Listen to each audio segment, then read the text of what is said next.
সার্বিক পরিস্থিতি বিবেচনা করে এবার ইজতেমার মাঠে নিরাপত্তা ব্যবস্থা পূর্বের চেয়ে অনেক সুদৃঢ় করা হয়েছে।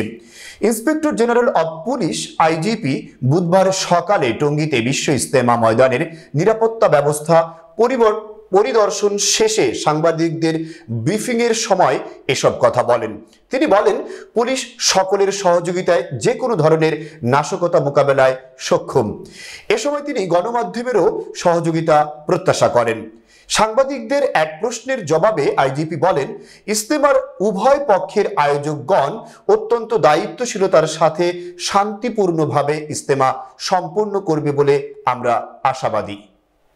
৭১ বাংলা টিভির সরাসরি সংবাদ দেখতে যুক্ত হন আমাদের official Facebook page www.facebook.com/71bangla.tv.bd।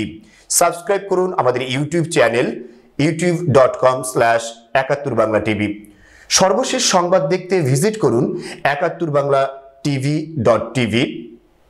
৭১ Bangla টিভির সাথে থাকার জন্য ধন্যবাদ জানিয়ে আজকের মতো এখানেই শেষ করছি। আসসালামু আলাইকুম।